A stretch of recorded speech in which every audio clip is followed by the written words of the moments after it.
নদিয়ার শান্তিপুর ব্লকের হরিপুর গ্রাম পঞ্চায়েত এলাকায় নিসিংহপুরের মধ্য কলোনিতে একটি পুকুর রয়েছে। প্রায় 19 বিঘা পুকুর এমনটাই দাবি করছেন এলাকাবাসী। তবে সেই পুকুর এখন রীতিমতো চারিদিক থেকে দখল করে নেওয়া হচ্ছে। শুধু তাই নয়, সেখানে ছাই মাটি ফেলে অবৈধ নির্মাণ করা হয়েছে বলে অভিযোগ করছেন এলাকার চাষি থেকে শুরু করে এলাকার মানুষ। তারা জানাচ্ছেন দীর্ঘদিন ধরে তারা এই এলাকাতে এই পুকুরের ওপর নির্ভরশীল এবং এই এলাকায় তিনটে এলাকার নিকাশির জল এই পুকুরে পড়ে। কিন্তু বর্তমানে যে সমস্ত ব্যবসায়ীরা তাদের মুনাফা লাভের জন্য এই পুকুর ভরাট করছে, তাতে করে নিকাশি ব্যবস্থা নিয়েও প্রশ্ন উঠছে। তার কারণ নিকাশি ব্যবস্থা এখন রীতিমতো ভেঙে পড়েছে এবং অল্প বৃষ্টিতেই এলাকায় জমছে জল। এর আগেও একাধিকবার সরকারি দরবারে যাওয়ার পরেও কোনো রকম সুরাহা মেলেনি। তবে সরকার পরিবর্তনের পর আবার নতুন করে তারা লিখিত অভিযোগ দায়ের করেছেন প্রধানের কাছে এবং বিধায়ককেও বিষয়টি জানিয়েছেন। তাদের দাবি অবিলম্বে এই পুকুর থেকে অবৈধ নির্মাণ এবং এই দখলদারি মুক্ত করা হোক এবং এই পুকুরকে যথাযোগ্য সম্মানে রীতিমতো সরকারি জায়গাকে রীতিমতো দখল করা হোক সরকারের পক্ষ থেকে। তার কারণ যেভাবে এই ব্যবসায়ীরা অর্থাৎ অসাধু ব্যবসায়ীরা এই এলাকাতে এইভাবে দখল করছে, তাতে করে নিশ্চিত আগামীতে এই পুকুর ভরাট করে এখানে আরও বড় বড় বেআইনি নির্মাণ তৈরি হবে। যদিও পঞ্চায়েত প্রধান এই বিষয়টি জানিয়েছেন যে তিনি এর আগেও এই নিয়ে দরবার করেছেন, কোনো লাভ হয়নি। অর্থাৎ এই যে বিএলআরও তিনি কিন্তু কোনো রকম পদক্ষেপ নেয়নি। বর্তমানে বিএলআরও কী পদক্ষেপ নেয় তার জন্য আবার চিঠি করা হবে। যদিও বিএলআরওর বিরুদ্ধে রীতিমতো ক্ষোভ ছড়িয়েছে এলাকার সাধারণ মানুষ। তবে এখন দেখার এত সরকারি জায়গাতে নতুন করে দরবার করার পরেও আদৌ কি এই পুকুর অর্থাৎ এই যে জনসাধারণের পুকুর সরকারি জায়গা, তাকে আদৌ দখল মুক্ত করতে পারে কিনা স্থানীয় প্রশাসন। এলাকার বাসীরা আপনার কাছে লিখিত অভিযোগ দায়ের করেছেন যে তাদের যে পুকুর এলাকার সেটা রীতিমতো বেআইনিভাবে দখল করে হয়ে যাচ্ছে এবং রীতিমতো সেই পুকুরের এখন নাব্যতাও কমেছে। পুকুরের সংস্কার দরকার এবং পুনরুদ্ধার দরকার পুকুরের জমি। কি বলবেন এই বিষয়ে? দেখেন, আমরা বিগত দিনেও বলেছি যে ওই পুকুর আমাদের সংস্কার করার প্রয়োজন আছে মানুষের স্বার্থে। সেটা বিগত দিনেও আমরা বিএলআরও আলাই সাহেবকে জানিয়েছি এবং পরবর্তীকালে এই মধ্যকলনির যারা বাসিন্দা রয়েছেন তারা আবার লিখিত আমাকে দিয়েছেন যে অনেকে বেআইনিভাবে ওইখানে দখল করেছেন। পুকুর ছিল 16 বিঘে, সেখানে 2 বিঘে 3 বিঘেও পুকুর নেই।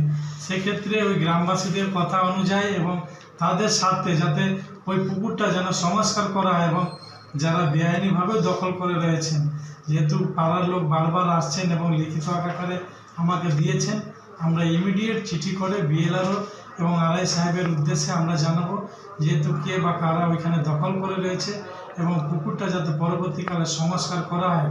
এবং এই বর্ষার দিনে যেহেতু আপনারা জানেন যে পাক মরশুম শুরু হবে কিছু দিনের মধ্যেই, সেক্ষেত্রে যে উত্তরপল্লী মধ্যপল্লীর বাসিন্দা যে সমস্যা দীর্ঘদিনে, সেটা আমরা ইমিডিয়েট করার ব্যবস্থা করব। যেহেতু সংস্কার হলে ওইখানকার মানুষজনও উপকৃত হবে।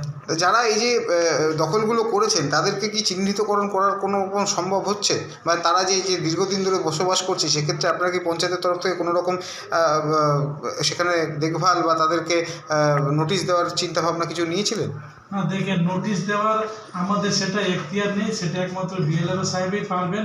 আমরা যেহেতু আইডেন্টিফাই করে যে যারা দিয়েছেন দরখাস্ত, তাদের ভিত্তি করে আমরা চিঠি বিএলআরও করব এবং বিএলআরও সাহেব আইডেন্টিফাই করবেন এবং আসবেন পরিদর্শনে এসে কারা বা দখল করে রয়েছে এবং কীভাবে পুকুরটা বিগত দিনে ছিল এখন কী পরিস্থিতি রয়েছে, সেটা উনি এসে পরিদর্শন করে আইডেন্টিফাই করে যা ব্যবস্থা নেওয়ার উনি নেবেন। নাম পরিচয়? বীরেন মাহাতো, প্রধান হরিপুর গ্রাম পঞ্চায়েত। এই যে রাস্তায় এই যে আপনাদের যে পুকুর, সে পুকুরে কি অসুবিধা? পুকুরে পোকা মাকা বিষাদর সব সাপ ওইখানে জন্মাচ্ছে, বেশিরভাগ ওইখানে চন্দ্রকোনা সাপ। আর এই পুকুর কি দখল হয়ে যাচ্ছে? পুকুর চারোদিকে দখল করে ফেলেছে লোকে। কারা কারা আছে জানেন? না, আমি না পুরো নাম বলতে পারবো না, কিন্তু এইটা সরকারের থেকে তো বহুবার দরখাস্ত দেওয়া হয়েছে। হ্যাঁ, কিন্তু না আসলে না দেখলে যার যেটুকু সম্পত্তি তার সেইটুকুই থাক। আমরা বলবো না যে সে তার থেকে বেশি দখল করে থাক, মানে এটা চাইবো না। সরকারি জায়গা দখল হচ্ছে, হয়ে গেছে অলরেডি। আপনারা কি চাচ্ছেন সেগুলো ভেঙে দেওয়া হোক? হ্যাঁ, অবশ্যই। আমাদের বারোয়ারির জায়গা বারোয়ারি থাকবে, আমরা প্রত্যেকে বারোয়ারির মধ্যে, মানে সরকারি জায়গা সরকারি থাকবে। হ্যাঁ, সরকারেরই থাকবে।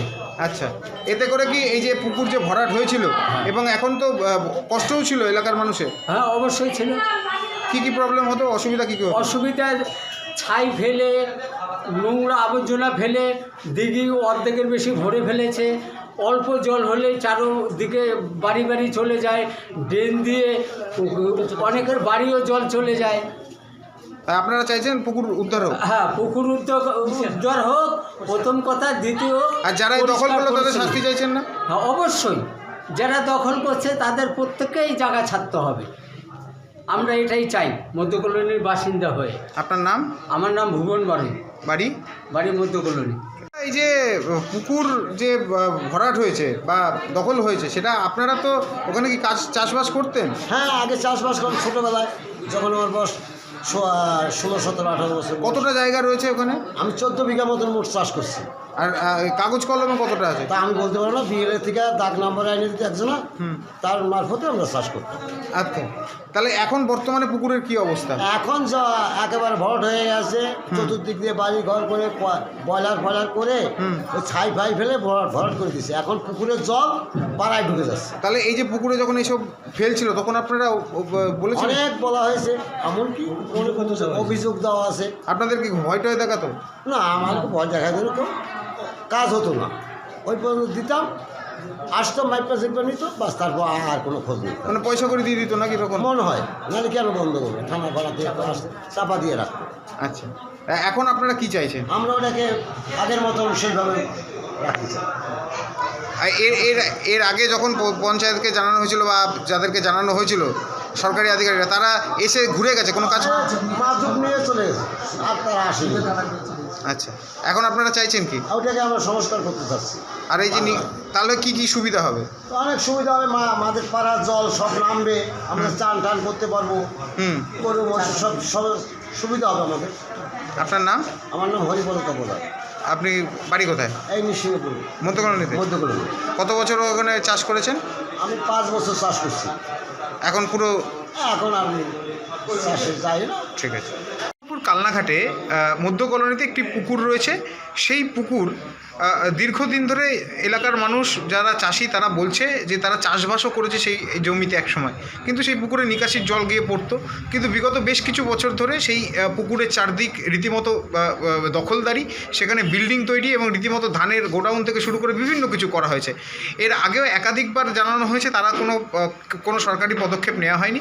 আজ প্রধানের কাছে তারা লিখিত অভিযোগ দায়ের করেছেন এবং রীতিমতো আপনার কাছেও তারা জানাচ্ছেন যে আপনার কাছেও জানিয়েছেন। কি বলবেন এই বিষয়ে এবং কিভাবে এটা দখলমুক্ত করা যেতে পারে? ব্যাপারটা হচ্ছে প্যাথেটিক। 19 বিঘের একটি পুকুর, যেখানে বছর আগুন সারা বছর জল পরিপূর্ণ থাকত, চাষিরা চাষবাস করত, চাষিরা ওখানে পাটগুলো পচাত, গাছ কেটে।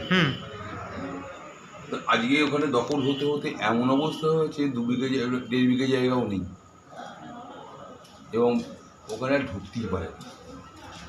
এখন থেকে যদি পদক্ষেপ না নেয়, আগামী 2-6 মাসের মধ্যে ওটা হয়তো পুরোপুরি দখল হয়ে যাবে। আস্তে আস্তে ওখানে পাটটা বাড়াতে অনেক বাড়িয়ে ফেলেছে, পুকুরটা ছোটো করে দিচ্ছে। তো এই বিষয় নিয়ে মুভমেন্টটা চলছে বিএলআরকে দিয়ে, এবং প্রপার জায়গাটা বাড়ুক। জায়গাটা বাড়লে পরে ওখানে পুকুর থাকবে এবং সেখানে সৌন্দর্যও একটা হবে। মানুষ এসে বসবে, তো অনেক বড় জলাশয়, তো এলাকার মানুষ এসে বসবে। পাশেই স্কুল, ওখানে একটা স্কুলেও জল ঢুকে যায় স্যার। ভালো পরিবেশ, ওখানটা জল নামতে না পারার জন্য ওখানে স্কুলেরও অনেক ক্ষতি হয়। দেখা যাক, এই নিয়ে একটা পরিকল্পনা চলছে, আগামী দিনে খুব ভালো হবে। আরেকটা স্যার, শাসক বিরোধী 2 শিবির, অর্থাৎ আপনাদের বিপক্ষ দল তৃণমূল কংগ্রেসের 50 সদস্যের স্বামীও আজ এক সুরে সুর মিলাচ্ছেন যে এই পুকুর দখলমুক্ত করতে হবে। একসময় তারাই দখল করেছিল, এখন তাদের চৈতন্য হয়েছে। যদি সহযোগিতা করে ভালো, নাহলে আমরা কারোর সহযোগিতা ছাড়া নিজেরাই করতে পারবো, এটা আপনাকে বলে রাখবো।